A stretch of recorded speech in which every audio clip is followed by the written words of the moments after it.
Assalamualaikum warahmatullahi wabarakatuh. Halo, apa kabar teman-teman? Ketemu lagi bersama dengan saya, Dahri Iswanto, di Vlog of the Day.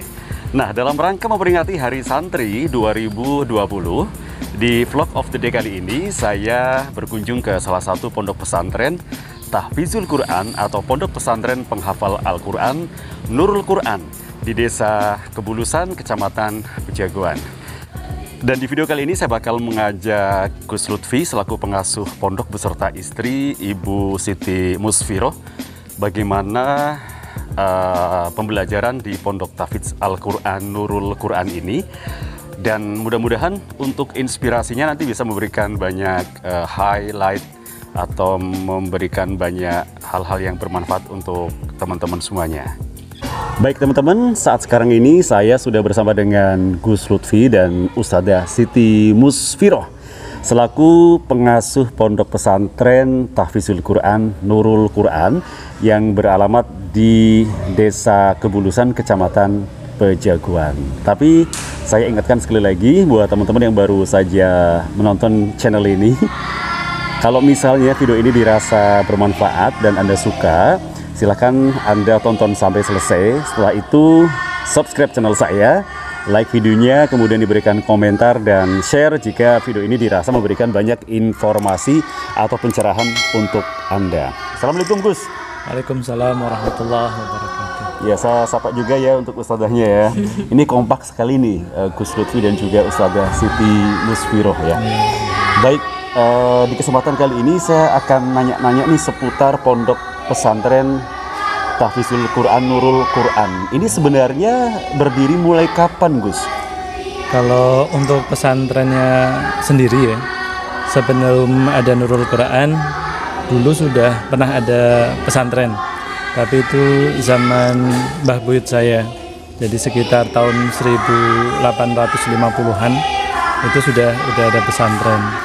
Tapi tidak diteruskan oleh mbah saya dan bapak saya. Jadi ini mulai merintis kembali mulai tahun 2020 ya, mulai 2020. Ini baru angkatan pertama untuk yang Tahfizul Quran. Berarti baru saja mulai untuk angkatan pertama dan berarti ini semuanya santri-santrinya masih dalam proses pembelajaran ya? Ya. Ya. Ada berapa santri yang menjadi santri di sini, kemudian mereka itu berasal dari Kebulusan saja atau mungkin dari daerah lain di Kebumen? Kalau untuk jumlah santri yang menghafal, berapa? Ada 11 yang sedang menghafalkan Al-Quran dan 8 itu dari luar Kebulusan. Jadi ada yang berasal dari Tanggamus, terus ada yang dari Petanahan, ada yang dari Ambal, Taman Winangun, seperti itu. Kemudian untuk program Tahfizul Quran ini yang memberikan pelajaran Gus Lutfi sendiri atau dengan ini Ustadzah Siti Musfiroh? Kalau kebetulan untuk tahfidz itu dipegang sama istri saya. Kalau saya hanya kajian kitab, itu fikih dan pelajaran-pelajaran fikih, tasawuf, akidah saya menghandle. Khusus acara Al-Quran itu dihandle sama istri saya. Oke. Untuk kurikulum dari pendidikan di pondok pesantren Nurul Quran ini seperti apa saja, Gus? Ya, umumnya di pondok pesantren kalau kurikulum itu yang jelas yang diutamakan di sini karena berkonsentrasi di Tahfizul Quran, santri-santri difokuskan untuk hafalan Quran. Jadi untuk kegiatan sehari-harinya pagi itu ada istighosah, pembacaan sholawat selesai jam 6 pagi. Setelah itu dilanjutkan mulai hafalan Quran, ziyadah, setoran hafalan ya. Setoran hafalan itu jam 9 pagi. Kalau untuk mengulang hafalan itu ba'da zuhur jam 1 sampai selesai. Nanti sebentar lagi ini jam 5 ada pelajaran kitab, ngaji kitab. Ba'da maghrib itu tadarus bersama jamaah di masjid. Lalu ba'da isya itu sudah nggak ada kegiatan, tapi difokuskan untuk penambahan hafalan untuk keesokan harinya. Ya, baik, sekarang saya ke Ustadzah Siti Musfiroh ya. Ustadzah, kalau dalam kita sekolah ya, misalnya di SD kan harus lulus 6 tahun nih, SMP 3 tahun nih. Kalau misalnya di sini Ustadzah harus bisa hafal Quran itu dalam jangka waktu berapa lama? Ya, kalau di sini untuk targetan di sini hafalan untuk beasiswa emang di sini diharuskan 2 tahun ya. Tapi semisal 2 tahun belum selesai itu bisa semampunya, ya. menambah lagi atau semampunya anak tersebut. Dan biasanya kalau hafalan Al-Quran itu tergantung kemampuan masing-masing. Ada yang bisa 2 tahun, ada yang 3 tahun, ada yang hampir 4 tahun, 5 tahun itu pun ada. Ya, untuk menjadi seorang penghafal Al-Quran itu kan harus mempunyai syarat dia lancar membaca Al-Quran gitu ya. Selain itu, syarat apa saja yang harus dimiliki bagi para calon santri yang ingin belajar di sini untuk hafal Al-Quran, Ustadzah? Ya. Niat pertama itu adalah memiliki keniatan untuk belajar menghafal Al-Quran. Yang pertama niat dulu ya? Iya. Niat, oke. Niat udah gede, tapi misalnya dia belum menguasai tajwid secara betul, gimana tuh? Iya, nanti ada syarat selanjutnya setelah nanti kan ada setelah niat nanti kita sering melakukan sholat hajat. Kita dekatkan kepada Allah biar ketika kita menghafalkan itu diberi kemudahan. Nah, ada juga syarat selanjutnya itu ada kita memperbaiki bacaan. Memperbaiki bacaan itu sama halnya kita mempelajari bacaan-bacaan Al-Quran, tajwidnya itu biar lebih bacaan nanti hafalannya itu lebih sempurna. Itu memperbaiki bacaan. Terus ada syarat selanjutnya itu ada kita meminta izin pada orang tua dan guru. Nah, kenapa kita ketika menghafal itu harus minta izin sama orang tua, minta izin sama guru ini? Nah, adanya ridho orang tua dan guru itu sangat membantu anak-anak ketika menghafal Al-Quran. Dan ada juga menggunakan mushaf satu mushaf. Satu mushaf, ya. Ketika nggak boleh gonta-ganti. Ya.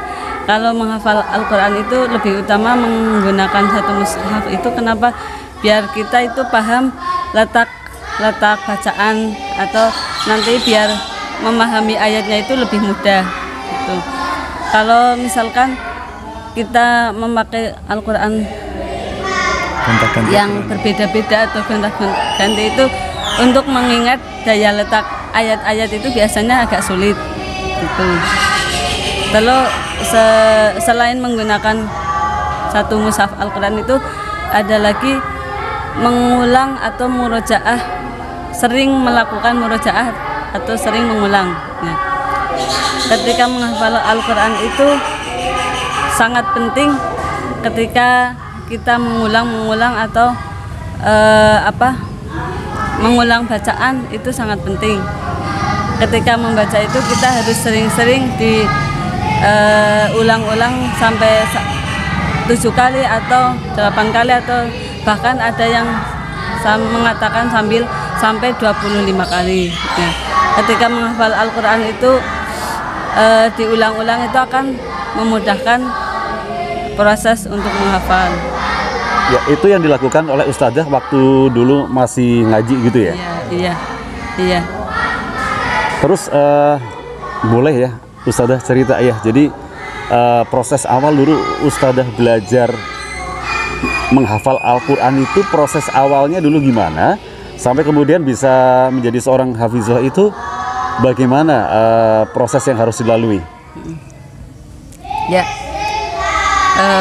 proses menghafal Al-Quran itu tidak mudah ya. Dulu sebenarnya dari SMP saya sudah di pesantren, SMA juga sudah di pesantren, dan kuliah juga sudah di pesantren juga. Tapi waktu SMP, SMA itu belum melakukan proses hafalan, kuliah juga belum. Dan setelah selesai kuliah, ya baru saya memulai hafalan Al-Quran. Nah, proses menghafal Al-Quran itu ternyata sangat iya, sangat berliku-liku. Kadang ada susahnya, kadang ada senangnya. Ujian terberatnya apa ketika menghadapi proses belajar menghafal Al-Quran, Ustaz ya? Iya. Atau ketika misalnya harus ujian seperti itu? Iya. Biasa dulu pas waktu mulai menghafal Al-Quran sih nggak ada ujian masuk, itu nggak ada ya. Dulu pas saya mulai menghafalkan itu cuman ditanyain sama Mbah Nyainya, sama Ibu Nyai Komaria. Nah, benar niat mau menghafal Al-Quran itu karena keniatan diri sendiri atau karena dorongan orang tua atau orang lain gitu.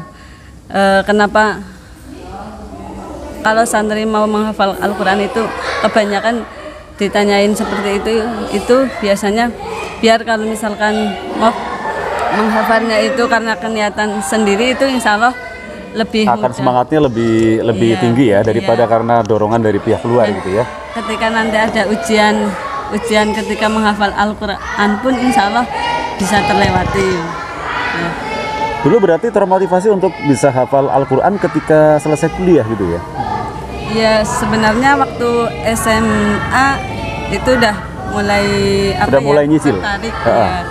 Udah pingin mulai hafalan, tapi waktu SMA itu baru hafalan itu cuman di juz 30, di juz amma. Nah, setelah selesai juz 30 itu rasanya kok tertarik ingin mulai dari juz 1 ya.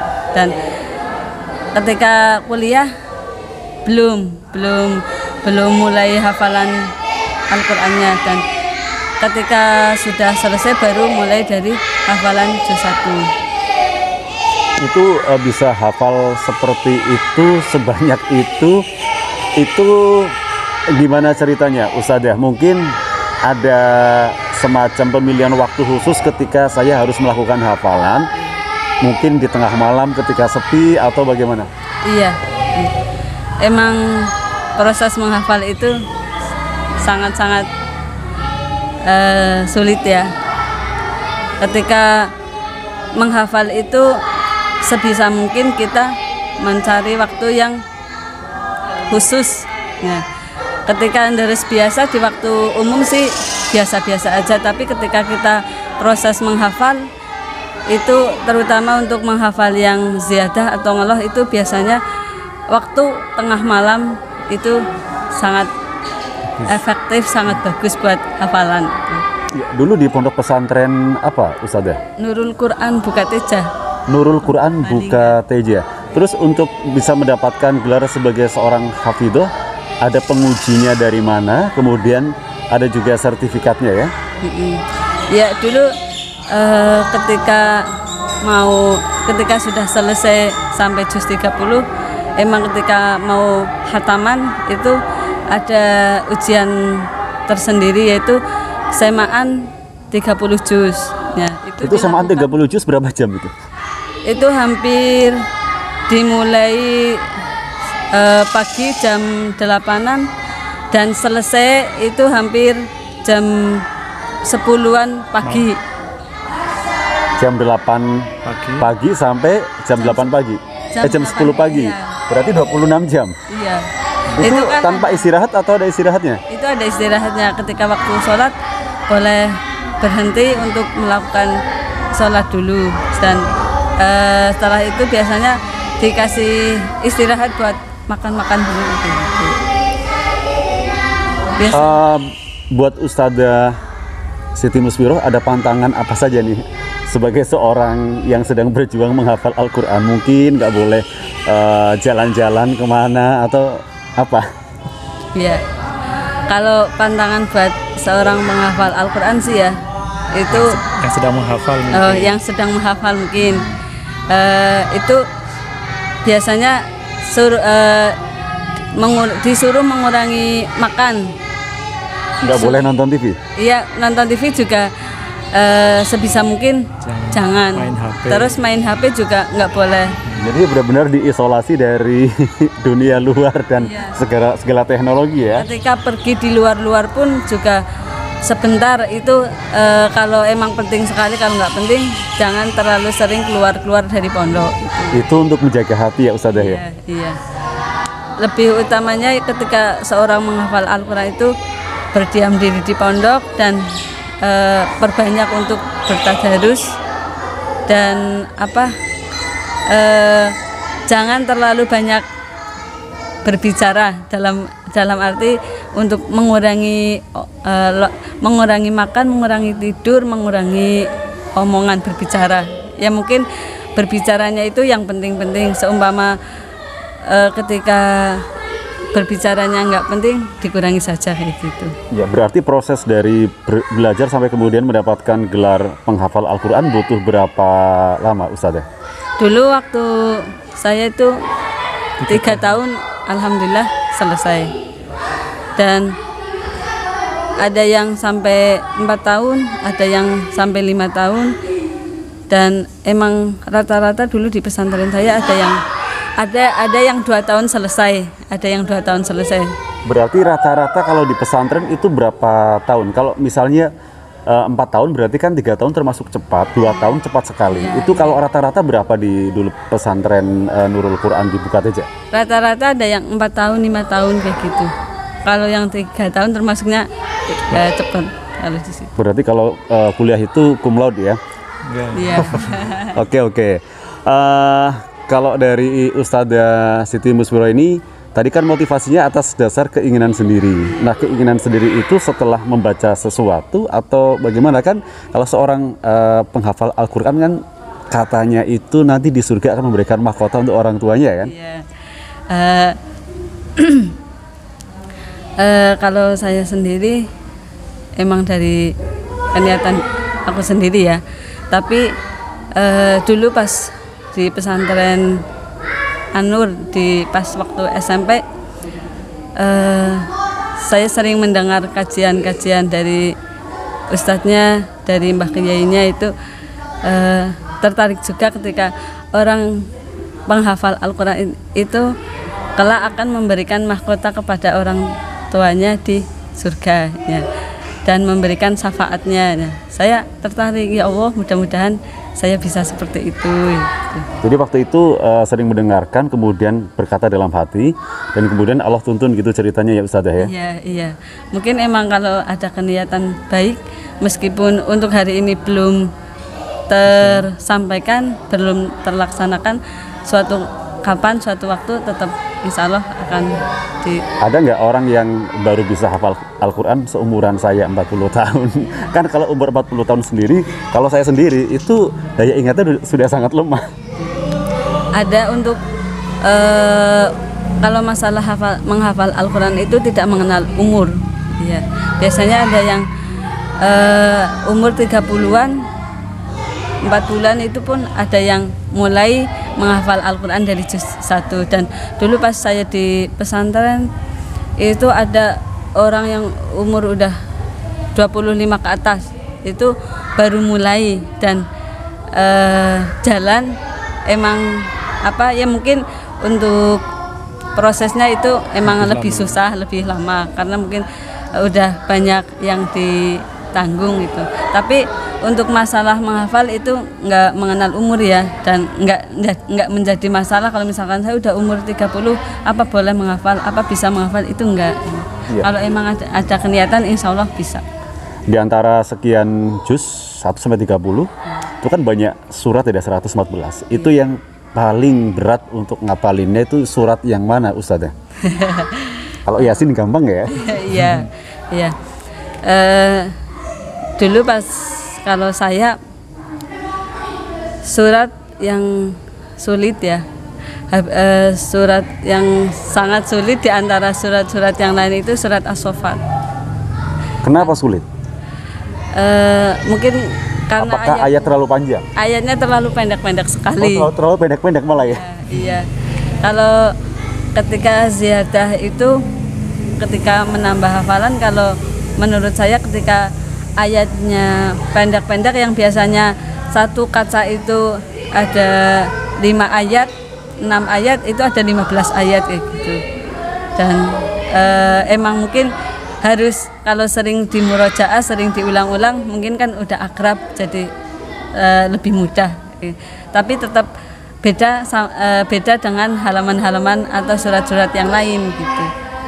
Meskipun udah diulang-ulang karena ayatnya sangat banyak, satu halaman itu hampir ada 15 halaman, 15 ayat, jadi sering-sering kebalik ya.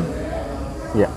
Baik, terima kasih untuk Gus Lutfi dan juga Ustadzah Siti Musfiroh yang sudah sharing pengalamannya dan juga sharing tentang bagaimana mengasuh pondok pesantren Tahfizul Quran Nurul Quran yang ternyata berada di desa saya sendiri, Desa Kebulusan, Kecamatan Pejagan. Mudah-mudahan apa yang sudah disampaikan oleh Gus Lutfi dan juga Ustadzah ini bisa menjadi inspirasi untuk yang sedang menonton. Minimal nih yang sedang punya anak kecil, yang masih kecil, kita berdoa dalam hati mudah-mudahan anak saya nanti ditakdirkan sebagai penghafal Al-Quran. Kalau saya sendiri jujur ya, itu untuk menghafal sudah sangat berat gitu ya. Untuk menghafal Al-Quran sebegitu banyak kayaknya sudah berat. Jadi kalau saya udahlah, saya berdoa saja mudah-mudahan nanti anak saya yang diberi kemudahan. Baik, Gus Lutfi dan juga Ustadzah, terima kasih sekali untuk waktunya. Dan jangan lupa sekali lagi untuk teman-teman yang ingin mendapatkan